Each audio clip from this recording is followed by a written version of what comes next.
มัน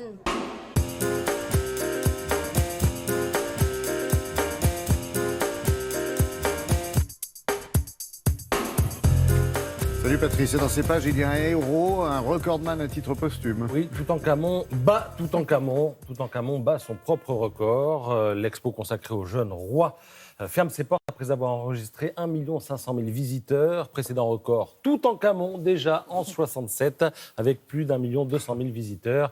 Toutankhamon, c'est la nouvelle rockstar. Hein. Là, il part maintenant à Londres, ensuite il sera au Japon et il achèvera sa tournée mondiale au sein du nouveau grand musée égyptien, d'où il ne sortira plus. D'accord. Voilà.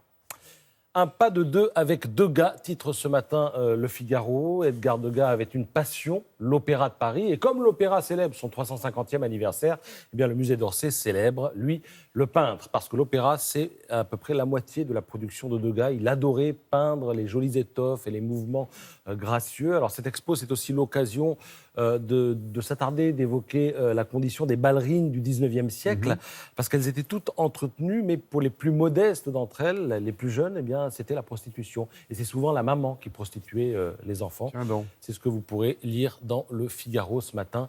L'expo, elle, dure jusqu'au 19 janvier.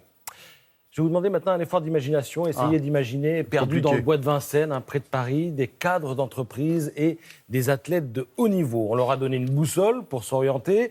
Ils doivent faire de la barque, du tir à l'arc, des sauts, bref, toutes sortes d'épreuves. Et cet événement, eh bien, il aura lieu la semaine prochaine, le 2 octobre, c'est un mercredi. Et il est encore temps pour les entreprises de se manifester pour y participer. Car l'objectif, c'est effectivement les Jeux Olympiques 2024 en France. Si on veut des médailles, à un moment donné, il va falloir aider nos sportifs. Et pour beaucoup de sportifs de haut niveau, quand on n'est pas Teddy Riner, qu'on n'est pas footballeur, qu'on n'est pas tennisman, eh bien c'est parfois la galère sur le plan financier. Alors nos kayakistes, nos escrimeurs, on en voit quelques-uns là, nos gymnastes, ils ont besoin d'un minimum de ressources pour pouvoir s'entraîner tranquille. J'ai vu la lanceuse de marteau qui a lancé un crowdfunding pour pouvoir aller à ses entraînements Ils ont en besoin Bretagne. de quelques dizaines de milliers d'euros pour être tranquille, savoir qu'ils auront un steak dans l'assiette à la fin de la journée, et puis s'acheter aussi l'équipement et s'entraîner en permanence, 6, 7, 8, parfois plus heures par jour. Et l'idée, c'est qu'en fait, que les entreprises proposent un partenariat qui permette à ces sportifs de se préparer en toute quiétude.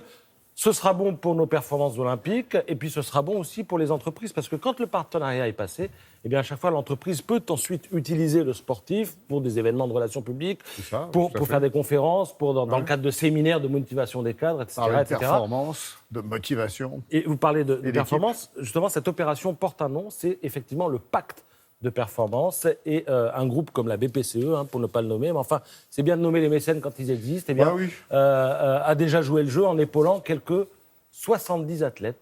C'est pas mal. Alors, je dirais pas record à battre, mais je dis aux autres entreprises, allez-y, vous aussi.